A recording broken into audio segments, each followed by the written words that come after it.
Man, it's just a tough morning. It's like there's a war on intelligence. No, really. People have just become so polarized, they're not thinking through any of the positions that they have on anything. Now, I'll be the first one to admit that I'm part of the problem, right? Because I'm sharing little snippets here and there and little pieces of information.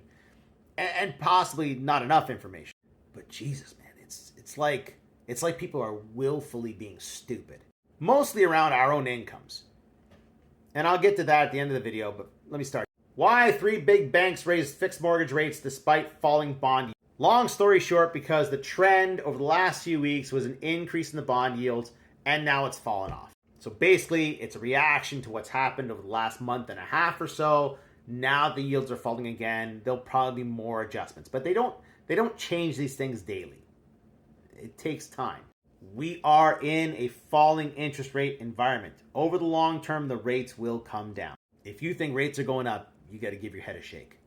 Just stop and take a look around. It ain't going to happen. All right. Is this a problem brewing? This is the delinquency rate in commercial mortgage-backed securities. It's at the level it was at during the financial crisis. But, as I said, you got to dig a little deeper. This is the actual delinquency rate for commercial mortgages. Much lower.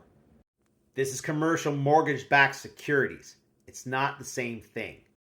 So what is this? Just like in 2008, the banks wrap up mortgages into one investment vehicle, and then they sell that. And in 2008, they wrapped up a bunch of shit mortgages. They were just giving mortgages away to people who had no income. People with no income had 2, 3, 4 mortgages on multi-million-dollar homes. What could go wrong? Well, that could go wrong. And they wouldn't do that again, would they? From Investopedia, because there are no rules for standardizing the structures of commercial mortgage-backed securities, their valuations can be difficult. The underlying securities may include a number of commercial mortgages of varying terms, values, and property types. So who the fuck knows what is in these mortgage-backed securities? All we know is that it ain't looking good. And given the stark contrast to commercial delinquencies overall, I'm thinking they took the worst of the worst and put them into the securities. No one learned their lesson. All right, so I'm upset because there seems to be a war on intelligence and a war on incomes, which I don't understand. Like, there are many individuals out there who think the next guy should be making less money. That means somebody thinks you should be making less money as well, because we're all in this together.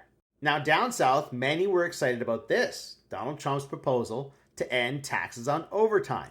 Donald Trump is the devil. They've made a deal with the devil. Do you know how they're going to get rid of taxes on overtime? By getting rid of overtime.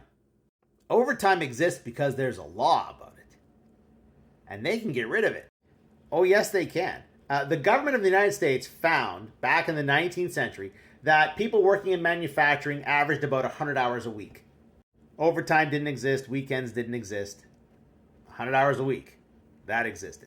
Then in 1938, the United States Congress passed the Fair Labor Standards Act, which limited working hours to 44 hours a week.